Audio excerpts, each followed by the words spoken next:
I wonder why nobody ever noticed this before. These are not fake lines here. Those are actually lines in the landscape right here in North America. Now, why are those straight lines like that in perfect rows? Zoom, zoom, zoom, zoom. Why? Why is that? I find that extremely interesting. And I also understand these ridge lines, and I understand what I am seeing there, and I think very few people do. So let us look at what we do see. It comes over to here, and you take an abrupt transition from here to there. Now, what is that? Well, I happen to understand what is going on here because Greg Morrison did some research over here. I discovered this anomaly, and Greg went and researched it. And what you are looking at right there, I believe, is a feather. You're going to say, oh, how could that be? This is all kinds of crazy big things. Well, let's take a look at what a feather does look like. Remember this pattern, the ridge and then the little swishes. And they go down, I mean, they're all over the place here. It's not just there. They are all over. See it? I'm not just talking one here and there. No. So, let's go back to where we have our lines and where we have all our little ridges. Now, let's look up above and see what these lines and ridges look like. And I say they look pretty damn close. And what we're seeing there is the same little fluty looking things coming down off of the ridge lines. And that is right in the midst of a feather right here. That's a turkey feather.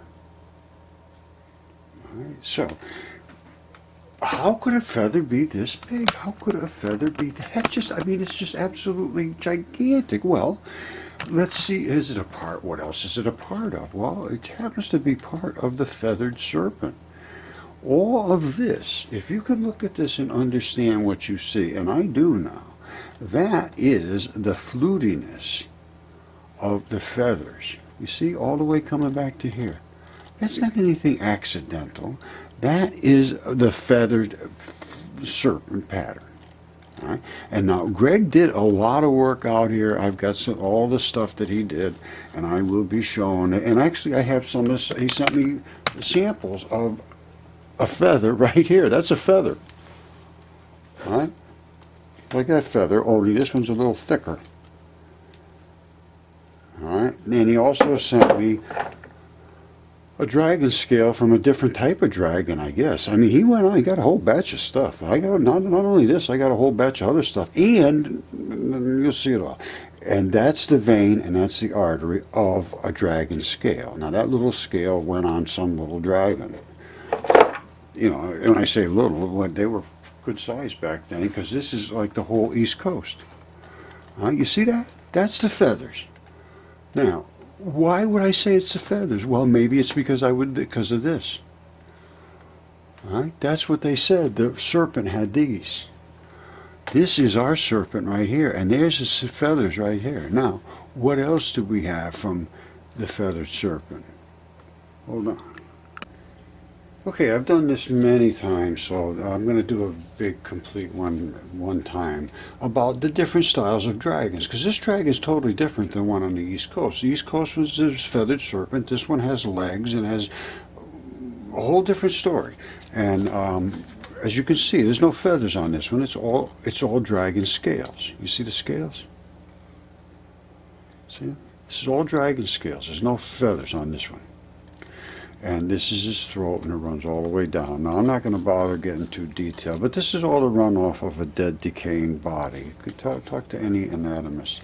That's his face, and he's shooting out all kinds of nastiness onto this fish that's down below. This is the stuff that he spit out, and I found even where the injectors are in his throat. If you got Google Earth, so you can do it yourself. Now, all this stuff comes down very, very, very nasty, noxious, toxic, ugly, vile. Look at this. Unbelievable. And when it hit the guy's fin, it destroyed him. And then it destroyed his vital flesh. And I don't know whether it killed him or not, but they're both dead. Now, this, whatever happened here, it appears to drain right over the top of Atlantis out into the Atlantic Ocean. This was at one time obviously full of water. I'm going to leave it at that. Now, that dragon is over 1,000 miles long, so take it for what it's worth. Okay, my friends, I'm going to wrap this up quick, and I'm going to do a big good one on this, because there's so much to this. They knew that there was a feathered serpent here. There was no question about that. It was all in the walls, and these feathers sticking out of the serpent's head. There was all of these glyphs everywhere showing what they looked like. Some of them had, this is exactly what I found. Identical to what I have found. Ours has the feathers sticking straight up like this, like that. They all have the little whiskers coming down, or whatever you call them, coming down from their chin. And that's just the way it is. So, the next video will go very deep into it completely.